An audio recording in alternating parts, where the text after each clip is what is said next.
ఇదే నిలకల్ పార్కింగ్ అండి.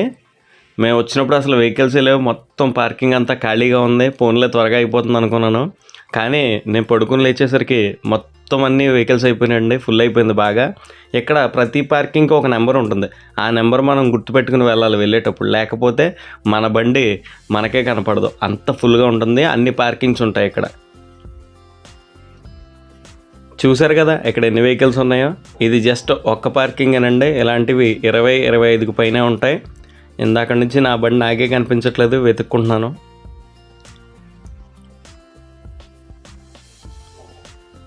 ఇక్కడ ఉన్నంతసేపు ఇదే మా ఫుడ్. ఎందుకంటే ఇక్కడ పార్కింగ్లో 2-3 హోటల్స్ మాత్రమే ఉంటాయి. అవి కూడా చాలా వర్స్ట్గా ఉంటాయి. మనం అస్సలు తినలేం.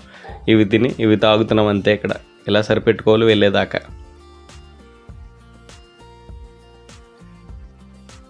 ఫైనల్లీ మా స్వాములకైతే దర్శనం అయిపోయిందండి. ఇక్కడ నుంచి బయలుదేరాం. ఇక్కడ పరిస్థితి ఏంటంటే వచ్చినప్పుడు అస్సలు వెహికల్స్ ఏం లేవు, ఈజీగా లోపలికి వచ్చేసాం. బయటకు వెళ్ళడానికి మాత్రం ఫుల్గా ట్రాఫిక్ జామ్ అయిపోయి ఉంది. ఆల్రెడీ స్టార్ట్ అయ్యి 20 మినిట్స్ అయితే ఇంకా బయటికి కూడా వెళ్ళలేదు మేము. చూడాలి ఎంత టైం పడుతుందో అని.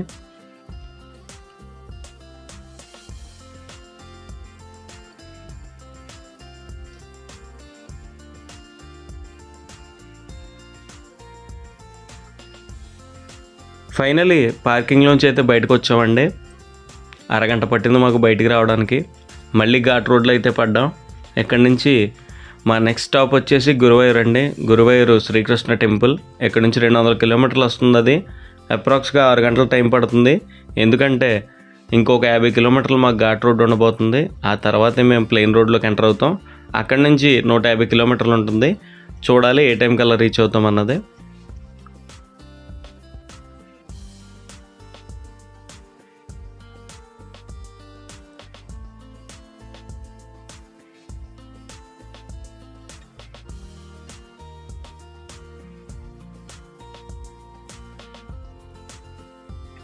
మీకు ముందు చెప్పినట్టుగా ఈ ఘాట్ రోడ్ 50 కిలోమీటర్లు ఉండబోతుందండి. మేము ఇంకా స్టార్టింగ్లోనే ఉన్నాం. వెళ్ళేటప్పుడు ఇవన్నీ చూపించలేకపోయాను మీకు, ఎందుకంటే మేము వెళ్ళిన తెల్లవారుజామున కాబట్టి అప్పుడు తీయలేకపోయాను, లైటింగ్ లేదు. ఒకవేళ తీసినా కూడా మీకు రోడ్డు తప్ప పక్కనేమీ కనిపించవండి, అందుకే ఇప్పుడు చూపిస్తున్నాయి ఇవన్నీ. మనకు లెఫ్ట్ సైడ్ రైట్ సైడ్ కనిపించేవన్నీ పైనాపిల్ తోటలండి. ఇక్కడ మనకు మెయిన్గా కనిపించేవి టీ ఎస్టేట్స్ అండ్ పైనాపిల్ తోటలే. ఇంకో విషయం ఏంటంటే నాకు కేరళలో మెయిన్ బాగా నచ్చిన విషయం ఏంటంటే ఎంత చిన్న రోడ్లోకి వెళ్ళినా కూడా చాలా నీట్గా ఉంటాయండి రోడ్స్ అన్నీ కూడా. అంటే నేను తిరిగినంత వరకు, నాకు తెలిసినంత వరకు నీట్గానే అనిపించింది. ఇంకా లోపల ఎలా ఉంటుందో నాకైతే తెలీదు.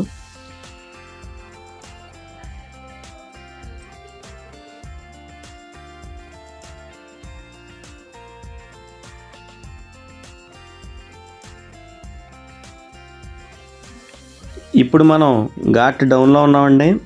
ఇక్కడ చాలా జాగ్రత్తగా దింపుకోవాలి. చాలామంది ఏమనుకుంటారంటే ఎక్కేటప్పుడే ఇబ్బంది, దిగేటప్పుడు ఏముండదు అనుకుంటారు. కాకపోతే ఎక్కేటప్పుడు కంటే దిగేటప్పుడు చాలా జాగ్రత్తగా దింపుకోవాలండి. ఇక్కడ చాలామంది చేసే తప్పు ఏంటంటే అది కార్ అయినా బస్ అయినా గేర్ న్యూట్రల్లో దింపుతారండి. అస్సలు అలా దింపకూడదు. అప్పుడు బ్రేక్ మీద ప్రెజర్ ఎక్కువ పడి లైనర్లు హీట్ ఎక్కేస్తాయండి. ఎప్పుడు గేర్లోనే దింపుకోవాలి. దాన్నే మనం ఇంజన్ బ్రేకింగ్ అంటాం. అది మీకు సపరేట్గా ఇంకో వీడియోలో చేసి చూపిస్తాను.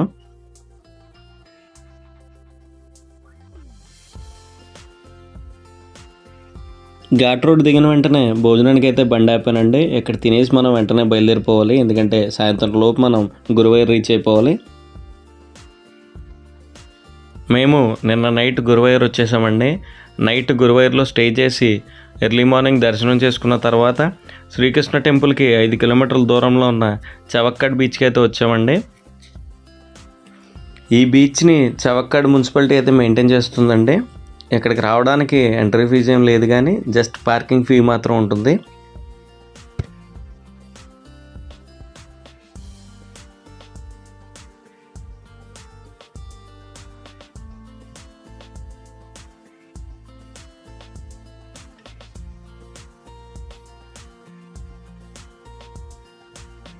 మన ఇండియాలో ఫారినర్స్ ఎక్కువగా విజిట్ చేసే స్టేట్స్లో ఫస్ట్ గోవా ఉంటుంది, తర్వాత కేరళ ఉంటుంది. అందుకే కేరళలో ఉన్న ప్రతి టూరిస్ట్ ప్లేస్ని చాలా జాగ్రత్తగా మెయింటైన్ చేస్తారు. అందుకే చవక్కడ్ బీచ్ చాలా చిన్నదైనప్పటికీ ఇక్కడ స్పీడ్ బోట్ ఉంది, వాటర్ పార్క్ ఉంది, వాటర్ ఫ్లోటింగ్ బ్రిడ్జ్ ఉంది, ఫిష్ అక్వేరియం కూడా ఉంది. కాకపోతే మాకు అవన్నీ విజిట్ చేయడానికి టైం లేదు. మనం ఒక్కోసారి ఎంత లాంగ్ డ్రైవ్ చేసున్నా, ఎంత చిరాకులో ఉన్నా కూడా ఇలాంటి ప్లేసెస్కి వచ్చేటప్పటికి చాలా రిలాక్స్ అయిపోతాం కదా. బహుశా ఇదేనేమో నేచర్కున్న పవర్.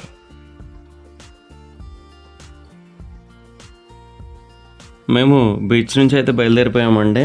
మా నెక్స్ట్ డెస్టినేషన్ వచ్చేసి ఈషా టెంపుల్. అదేనండి ఆదియోగి స్టాచ్యూ. అది కోయంబత్తూరు పక్కన ఉంటుంది. మాకు 4 గంటల టైం పట్టబోతుంది.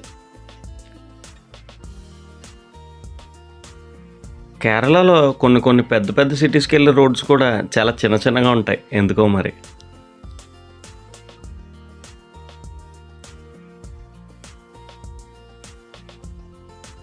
కేరళలో మనకు ఎక్కువగా కనిపించేవి ఎత్తైన కొండలు. వాటి మీద నుంచి రోడ్స్ వేస్తే లోడ్ వెహికల్స్ ఎక్కడానికి చాలా ఇబ్బంది అవుతుంది. అందుకే ఇలా టన్నల్స్ ఏర్పాటు చేస్తారు. దీంట్లోంచి వెళ్ళినప్పుడు చాలా బాగుంటుంది.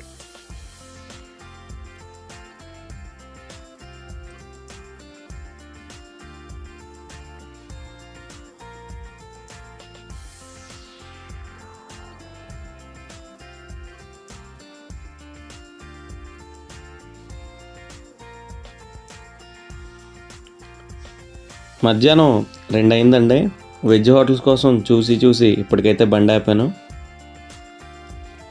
మన బండిలో యాడ్ బ్లాయిల్ కూడా అయిపోయి వచ్చింది. అందుకని యాడ్ బ్లాయిల్ కూడా పోస్తున్నాం, ఎలాగ ఆగాం కదా అని.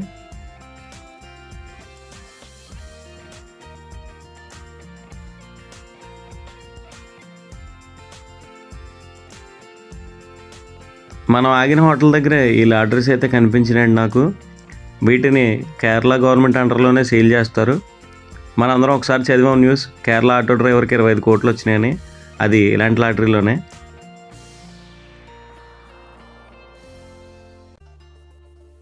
ఫైనలీ మేము ఆదియోగి స్టాచ్యూ దగ్గరికి అయితే వచ్చేసామండి. నేను ఈ ట్రిప్లో ఎక్కువగా వెయిట్ చేసింది ఈ స్టాచ్యూ చూడడం కోసమే. దీని పొడవు 112 అడుగులు ఉంటుందండి. దీని బరువు దాదాపు 500 టన్నుల వరకు ఉంటుంది. దీనిని సద్గురు వాసుదేవ్ రూపొందించారు. ఈ స్టాచ్యూని 2017 ఫిబ్రవరి 24న మహాశివరాత్రి రోజున ప్రధాని నరేంద్ర మోడీ ప్రారంభించారు.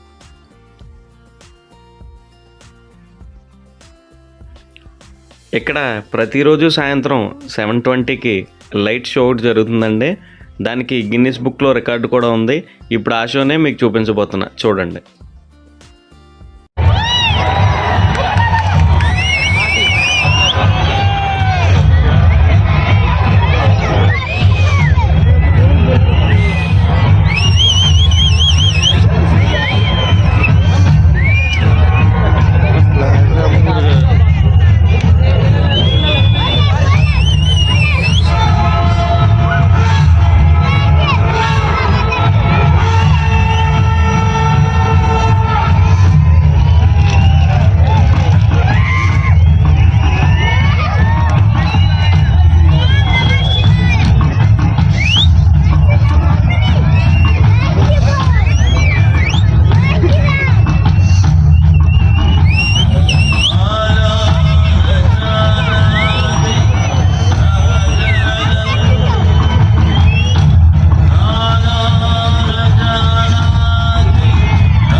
Adiyogi said, "Just drink of me," which drove them utterly still.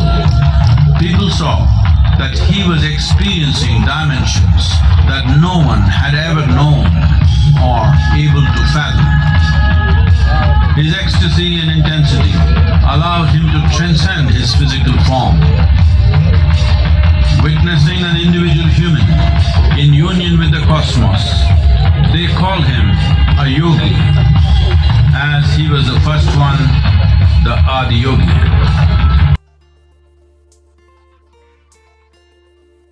మేము నైట్ టైం కోయంబత్తూరు నుంచి బయలుదేరి పలానా అయితే వచ్చేసామండి. మాకు అక్కడి నుంచి 3 hours పట్టింది రావడానికి. బస్సు అయితే పార్కింగ్లో పెట్టుకున్నాం. స్వాములందరూ దర్శనానికి అయితే వెళ్ళిపోయారు.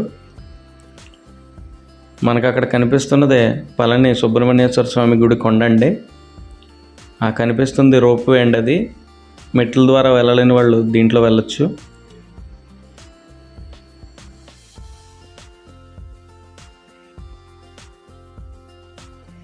పళనిలో మార్కెట్ చాలా పెద్దదండి. ఇక్కడ విషయం ఏంటంటే దర్శనానికంటే ఎక్కువ టైం మనకి షాపింగ్కి ఎక్కువ టైం పడుతుంది ఇక్కడ.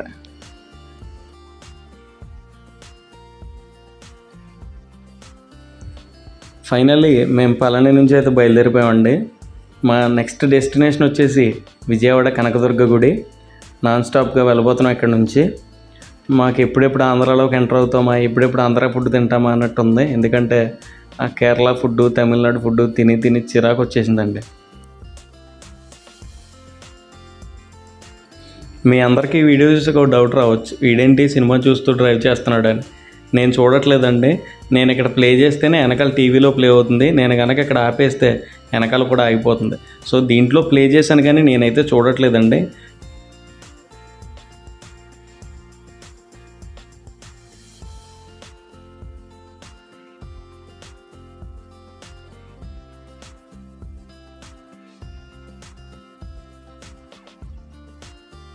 మేమిప్పుడు మదురై సేలం నేషనల్ హైవేలోకి అయితే ఎంటర్ అయ్యామండి.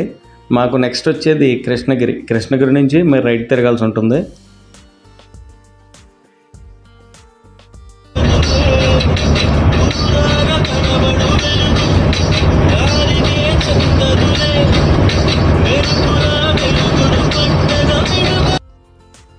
నైట్ టైం జర్నీలో సాంగ్స్ పెట్టుకుని జర్నీ చేస్తుంటే చాలా బాగుంటుందండి. మేమైతే కృష్ణగిరి నుంచి రైట్ తిరిగాం. వయ్యా వెల్లూరు నుంచి మేము ఆంధ్రాలోకి అయితే ఎంటర్ అవబోతున్నాం.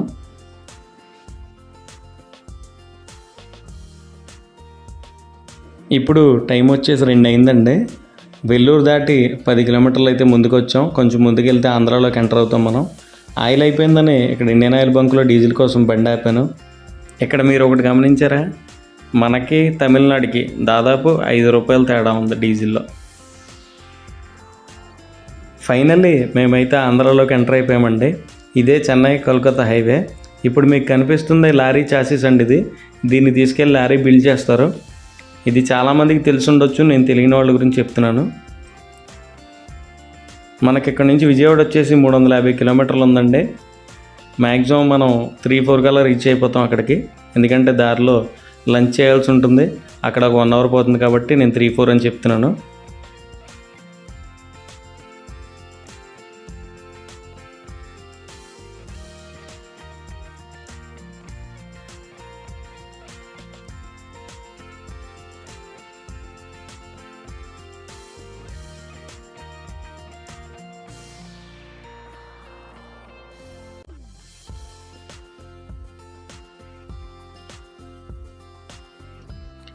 మా పవన్ అయితే డ్రైవ్ చేస్తున్నాడు చూడండి. తను ఎప్పుడు డ్రైవ్ చేసినా తీయొద్దు అంటాడు, ఎందుకంటే తనకి కెమెరా ఫియర్ ఉంది. మేము ఇంకో 2 hours అయితే విజయవాడ రీచ్ అయిపోతాం. ఇది నా ఫస్ట్ వ్లాగ్ అండి. ఇప్పటి వరకు చూసిన ప్రతి ఒక్కరికి చాలా థ్యాంక్స్.